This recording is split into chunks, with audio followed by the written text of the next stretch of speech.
Hey everyone, Nathan here, Absurd Being. Okay, Husserl Ideas 1. We are in part 3, Procedure of Pure Phenomenology and Respect of Methods and Problems, chapter 3, Noesis and Noema. Cool, so this is the first video where we start delving into these two important structural aspects of experience, and it's going to occupy us for this chapter and the next chapter, and the next chapter is a long one, so I expect we'll get maybe 3 videos out of the next chapter. So buckle in, because from here on out, for the foreseeable future, it's going to be the noesis and the noema. And that's the first section of today's video, the noetic, noematic structure.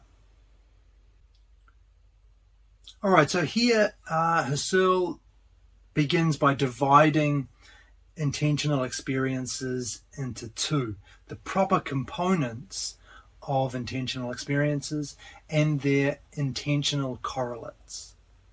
So the proper components first, these are the parts and phases which we find through a real analysis of the experience, in which we treat the experience as an object like any other. And that word real there is actually spelled R-E-E-L-L-E. And what Husserl seems to be getting at with that is first to distinguish it from the normal real, R-E-A-L, which Husserl uses to talk about the natural standpoint. So normal real is the natural viewpoint, whereas this reale, R-E-E-L-L-E, refers to pure consciousness, a discussion of pure consciousness. So a real analysis of the experience and an analysis of the intentional nature of the object, the intentional experience directed towards the object. And basically all we're doing here with these proper components is we're talking about the experience itself as an object, taking the experience itself, and instead of focusing on whatever the content of that experience is, which is how we normally live our lives, right? That's from the normal standpoint. We're stepping back from that and making the experience itself an object for us. And when we do that, we find this noetic component. And this is basically the meaning-bestowing aspect of intentional experiences. So Husserl says that every intentional experience, thanks to its noetic phase, is noetic. It is its essential nature to harbour in itself a meaning of some sort. So this idea of noetic, meaning bestowing, it's about creating meaning. It's about generating meaning within the experience, making an experience meaningful, giving it some sense of meaning, or some sense, actually, that's another way to say it. And this is important, and Husserl talks about it again and again. The fundamental mark of all intentionality is that it has an intentional object, and that just means that it has meaning. The experience has meaning. So those are kind of ways of saying the same thing. An experience has meaning, it has an intentional object, it is noetic. All of those things mean the same thing. And some of the examples that Husserl gives here of this noetic aspect, he talks about the directing of the glance, so focusing on something, or having a steady grasp of an object while shifting glance to other objects at the same time. So that's another mode of noesis. Another one is relating, focusing on something with the purpose, with the goal of comparing it to something else. That's another Noesis, it's another way of bestowing meaning on an experience. And there are others, that belief, valuation, any way that we can direct our attention towards an object, any way that we derive meaning out of an experience. That's the noetic aspect. And then that brings us to the other half here, the intentional correlates of those proper components. And this is the of something of the experience. And so this is Noema, and whereas the noetic was the meaning-bestowing aspect, Noema is the meaning itself. So for example, in perception, the noema, the meaning, is the perceived as such precisely as it is meant and consciously known, as it lies immanent in the experience of perception. So as it is within, immanent just meaning here within the experience. So as it is within the experience of perception, that's what the noema is. It's that intentional correlate. It's the meaning of that the noetic, the meaning bestowing aspect, gives to the experience. And the central nucleus, I might be running ahead with this, but I'll throw it in. The central nucleus of the noematic meaning is the same in all experiences. So if you have an experience, a perception of something, a tree, for example, the central nucleus of that noematic meaning, the tree, whatever it is the same, but so it's the same in under different noeses. So you might perceive the tree, you might remember the tree, you might expect something related to the tree, you might imagine the tree. All of those different noeses are ways of bringing meaning to that experience, and what the noematic correlate, the meaning correlate of those different noetic modes, is the same. It's the tree, but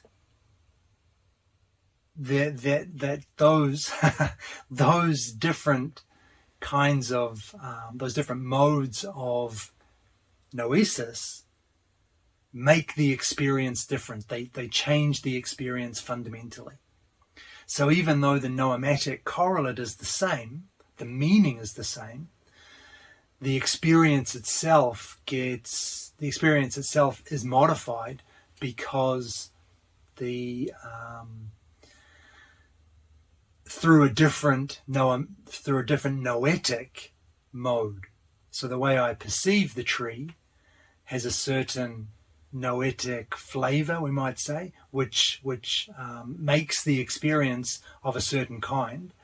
And if I remember the tree, that noematic, there's a central nucleus which is the same, the noematic meaning, but the experience itself has changed because the experience of the tree is now one of memory, not perception. So even though there is this central, Husserl calls the nucleus, which doesn't change, which is the same, that the different noetic approach, the different noetic mode, changes the experience itself as a whole. And Husserl says that the intentional correlate, is not real. So not real, R-E-A-L for this one. So not real, it's not part of the natural world. It's not a part of that natural standpoint. We have stepped back from that. This is now within the phenomenological.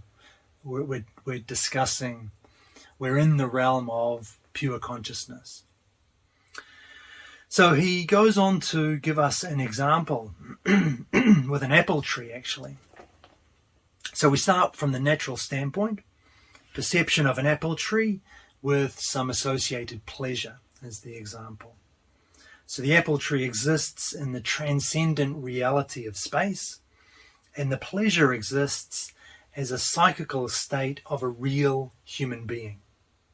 Nice, nothing crazy about that, just the natural viewpoint. But then we bracket the natural world. We implement that epoche. And so everything is now suspended, but there is still something left over. There's a remainder, a residuum. And that residuum is the relation between perception and the perceived. So I'll give you the quote. Together with the whole physical and psychical world, the real subsistence of the objective relation between perception and perceived is suspended. And yet a relation between perception and perceived, as likewise between the pleasure and that which pleases, is obviously left over. So the idea here is that once we bracket out the natural world, afterwards, when the dust settles, if you like, everything contained in the natural standpoint remains. Nothing has changed about the perception itself. The perception itself doesn't get altered. Only questions concerning the existence of the real object, R-E-A-L, the real object, are now gone. We're not confusing the issue with discussions of discussions of how it is that an external object can appear for a viewing subject, or what it means for what the relation is between this external world of matter and an internal mind, or any of those things all fall away. But the perception itself, as it was perceived in the natural world, hasn't changed. As Husserl has said again and again throughout the book to date, that what has he said?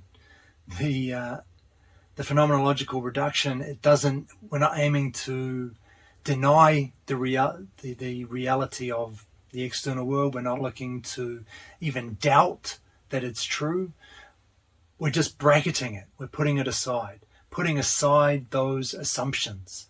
That's all we're doing. So the experience itself, it doesn't vary. We still perceive the tree exactly the same way that we perceived it in the natural viewpoint before the bracket. But we're just setting aside these other assumptions that come with the natural viewpoint. And because of that, even though there is no fundamental change in our perception, things have undergone a radical modification. Husserl calls it a change of signature.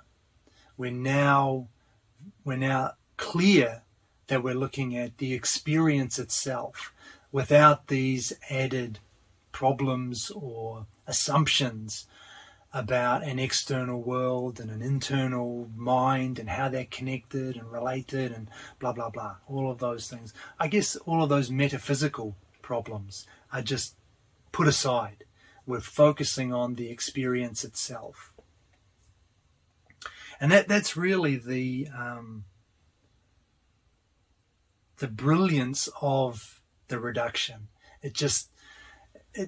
It lets us focus on conscious experience itself without importing these metaphysical problems. And that is, I have come to realize, I think, how important and how valuable this phenomenological reduction is. So anyway, we keep going. The tree, plain and simple, the thing in nature, is as different as it can be from this perceived tree as such, which as perceptual meaning belongs to the perception, and that inseparably. So we're kind of jumping backwards and forwards. We're saying that the perception hasn't changed, nothing is fundamentally altered, but then at the same time there's a change of signature, a radical modification. The tree in nature is as different as it can be from this perceived tree. But I think beyond that, if you look, on the face of it, those are just direct contradictory statements, right? But I think if you take what Husserl is saying in the spirit that he's saying it, you get the picture. It's we're not discussing a completely different realm of phenomena here. All we're doing with the bracket, implementing the bracket, all we're doing is focusing on experience itself. And when we do that, if we think about it and analyze it carefully, the actual tree as it exists in nature, as it is under the natural viewpoint, the natural standpoint, the natural world, is completely different from the tree as noema, right? Because, and this is what Husserl says, the tree in nature can burn away. It can dissolve into its constituent chemical compounds, whereas the tree as noema, as the meaning of this perception, cannot burn away. It's not made up of anything that can dissolve into chemical components. It's not made up of chemical components. So in that sense, we're talking about two completely different things. But again, I think some people have used that to criticize Husserl as talking about some kind of transcendental realm or idealism where everything's mental or something like that. All things are consciousness, or some idealist kind of accusations. But Husserl's point is that he's not doing that. He's not elevating the discussion to some kind of transcendental realm. Nothing changes about the perception, but at the same time, everything changes. So that's about as contradictory as I can possibly state it. But I think if you think about it, it does make sense. But it does give us this question, which Husserl asks, how can we distinguish, what's the distinction between the real object as this outer perception and the intentional object then? And he discusses this, and he says one option is to place the intentional object within the experience itself. So we now have this real world object and the intentional object in the experience, completely separate from it. But the problem with this, and this is kind of the representational model, right? It's actually how many people still think of conscious experience, that the brain is creating some kind of model of the external world, which could be completely different from what's actually out there, which is basically just Cartesian dualism, although no one calls it that anymore, even though that's exactly what they're doing. And Husserl also says this is no good, because you now create two realities, an external tree and an inner image. And if you do that, ultimately you are going to end up in an endless regress. Because if you ascribe a representative function to perception, so perception is always a representation of the thing, the object, then it's always then you also ascribe a representative function to every intentional experience, which means that your perception, your perception has to be represented as well. So your perception of the tree has to be represented, and that representation as an intentional experience has to also be represented. And so we end up in this endless regress. So he doesn't like that option, which is good, because it's not a good option. And so his solution, and we've already discussed this, is to bracket the real object. If we bracket the real object, these problems disappear. We suffer all these perceptions, judgments, and so forth, but only on condition that they be regarded and described as the essentialities which they are in themselves. But if we do not place ourselves on their ground, do not cooperate with them, we do not for that reason cast them away. They are there still and belong essentially to the phenomenon as a very part of it. Rather, we contemplate them ourselves. Instead of working with them, we make them into objects, and we take the thesis of perception and its components also as constituent portions of the phenomenon. So all the experiences are still there as consciousnesses of the real world. That hasn't changed. That's what the experience is. But we're just bracketing these extra assumptions that come with it, these extra metaphysical assumptions about an external world of matter, an internal world of unextended representations, and blah, blah, blah, right? But all the experiences are still there, consciousness of a real world with the modes in which this reality is appearing. The idea is that we just don't get caught up in that reality. Instead, we step back from it and take the experience itself as our object. Instead of going straight to the object of the perception, we step back and take the perception itself for our object. And that's all the phenomenological reduction is doing. It's just stepping back and looking at the experience as it actually is, without any of these assumptions. And when we do that, then this problem about a real world object and an intentional object and how they're related and what they're made of and blah, blah, blah, all disappears. Obviously, it's not solved. It hasn't been resolved from a metaphysical standpoint, but Husserl's not doing metaphysics. He's interested in what conscious experience is.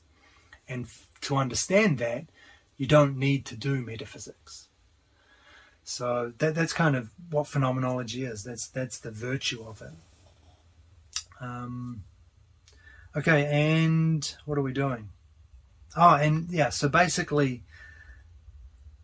and this is just, I'm still talking about the phenomenological reduction. It's just trying not to put into the experience anything which is not really included in the essence. Just focus on the experience as it actually is. And it really is, I've come to see, a powerful method, a powerful tool for exploring conscious experience. And it just bypasses all of those metaphysical problems, which, like I say, it doesn't resolve them, doesn't deal with them, doesn't tell us how consciousness arises, doesn't tell us anything about, the world in which we are consciously experiencing stuff, but it lets us drill down on the conscious experience itself. And that's half the battle. And if you can do that, then we get something useful. We get some useful, valuable philosophy out of it. Whether or not, the metaphysics can be answered, perhaps Husserl's view is that these questions are unanswerable. If that's true, then we still have some valuable philosophy. If it's true that the metaphysical questions can be answered, which I think we can give them a go, we can come up with various more plausible alternatives than others, but irrespective of that, phenomenology as the study of conscious experience still maintains its validity.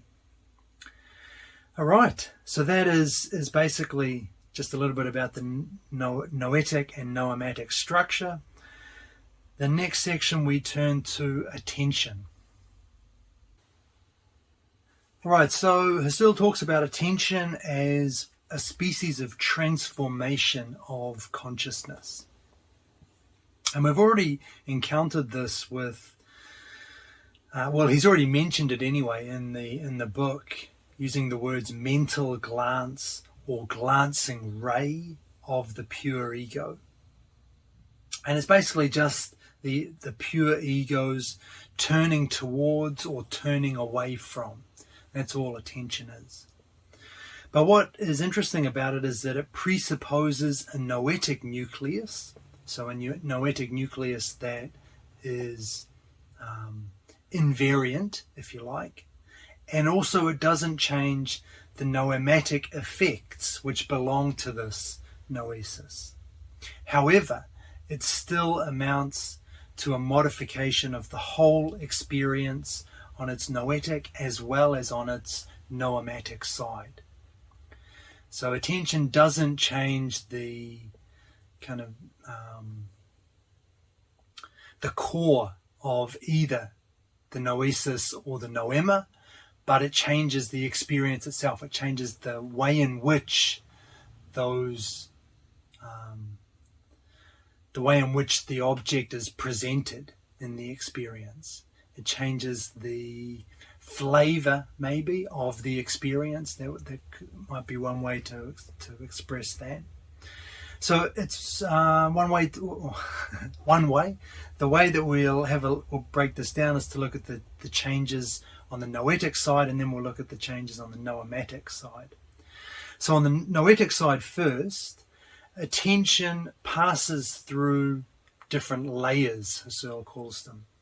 So the layers of noesis, for example, the noesis of perception, if we're perceiving something, the noesis of remembrance, if we're remembering something, and so on and so forth. So all of those different ways of bestowing meaning on an experience, ways of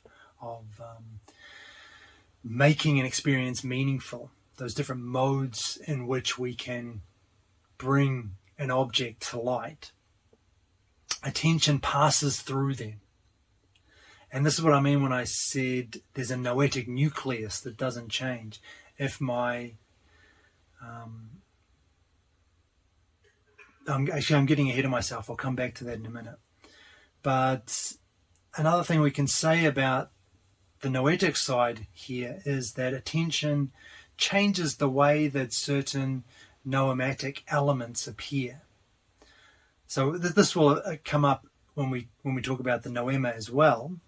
But on the noetic side still, that there's a change that attention brings about, which modifies the way noematic elements appear. And he gives he breaks these up into two modes, actuality modes and one non-actuality mode. So the actuality modes of attention are things like, they're just different ways that we can bring our attention to something, that we can focus on something. So he talks about at one time, this has preference, this object, but at another, that object has preference. So our attention has shifted from one thing to another.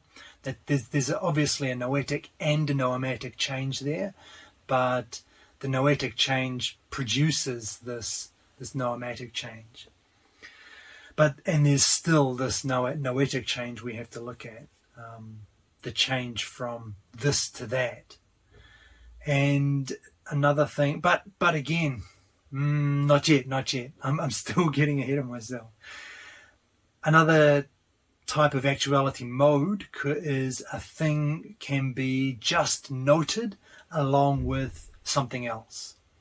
So I'm giving most of my attention maybe to this other thing and just noting as a side feature this object. That's another way that attention can be directed towards something. Or something could be completely unnoticed while still appearing. It still appears in the experience, but it's unnoticed by me. It gets none of my attention. That's also an actuality mode of attention. And the non-actuality mode is inattention.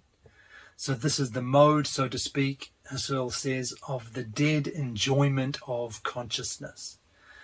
So absolutely no attention, that is the one non-actuality mode. And finally, what I was going to talk about twice before is the way this works. So if I'm focusing on an object, if I'm perceiving an object, say, my attention might be going through that layer, that noesis of perception towards the object, and I'm focusing on this object. And if I change my focus, I shift my attention to another object while still retaining some attention on this first object, then we have a change brought about by attention, but the noesis of perception is still the same. There's still that core which is unchanged, and the object itself is still there.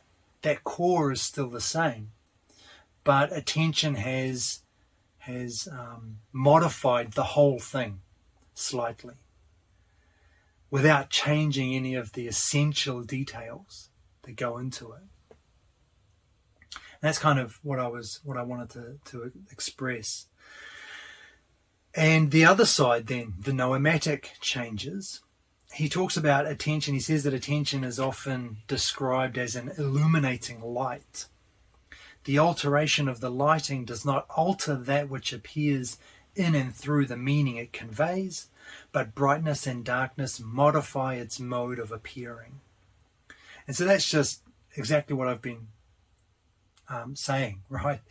The attention doesn't change everything, doesn't change the details, but it just places some things in a brighter light than others, places some things in varying degrees of darkness.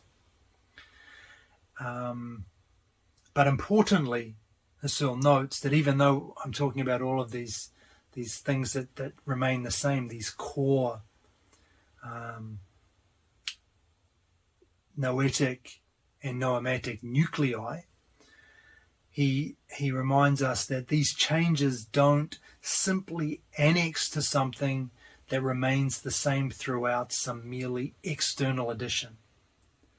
This change, the change of attention, is a change to the modes of the way in which the self-identical presents itself. So it is, again, at the risk of throwing in one too many contradictory statements, it's a fundamental change in the experience itself without fundamentally changing everything about the experience. And finally, regarding attention, he talks about the subjectivity of attention. And so he says attention has a character of subjectivity. And I think that the quote perfectly captures this, so I'm just going to read this for you. The attending ray gives itself out as radiating from the pure ego and as terminating in the objective, being directed towards it or deviating from it. The shaft of attention is not separate from the ego, but itself is and remains personal. The object is referred to as the goal aimed at, set in relation to the ego only and by the ego itself, but is not itself subjective. An attitude which bears the personal ray in itself is thereby an act of the ego itself. The ego, so we also expressed, lives in such acts. So attention there, it is this, what I said at the very beginning of this section, the mental glance, the glancing ray of the pure ego. It is inherently subjective. But the object itself, the object aimed at, the noematic correlate, is not subjective. We're not saying that that everything is just however you think it is, or whatever you think it is. This isn't relativism. It's just that every act of attention carries with it this personal nature, this personal character. So every attentive act is an act of the ego itself. Cool. So the last section of the video today, the higher sphere of consciousness. So this is actually kind of the higher sphere of consciousness, kind of a bit misleading, bit of a misleading term here, I reckon. The higher sphere makes it sound like something like we're venturing into the transcendental or something, some other, complicated, complex realm that someone's dreamed up. But it's nothing like that. It's actually quite simple. The higher sphere of consciousness, it just refers to the way that, and this is a quote, a number of noeses are built up, the one above the other, within the unity of a concrete experience. And in sympathy wherewith, the noematic correlates likewise are consolidated. So it's just that in any single experience you might have more than one noetic element. So a simple example would be maybe believing in something. If I believe in something that I have perceived, the belief, that noetic act of belief includes the noetic perception already at its base. And the same holds for the associated noema. The noema are also stacked into this experience in the same way. That's it. That's what the higher sphere of consciousness is. And it just means that, I've written this, I think I've kind of explained it, within one such stratified block as a whole, a block of experience with all those different noetic and noematic layers, we have different noemata, and that means we have different meanings as well. Yeah, cool. And we're going to look at an example in just a minute, but before we do that, Husserl notes that this uncovers, or he wants to just make explicit, this essential law that holds in the noetic, noematic structure. And the essential law is this: no noetic phases without a noematic phase that belongs specifically to it. So pretty straightforward, and we've really kind of been assuming it throughout the whole video, but it's nice to get that clarification.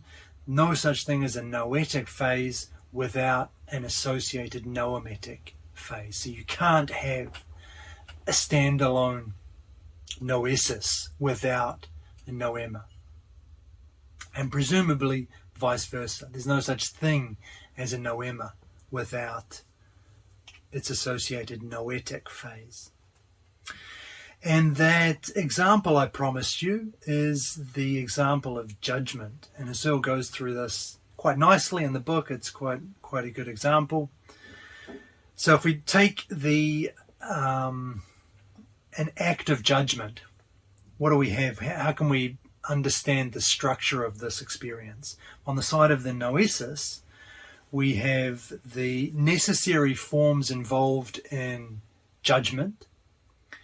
So there's a judging noesis, but there's also the way that whatever it is we're judging was presented to us. So let's just say we're judging something that we saw, that we've seen.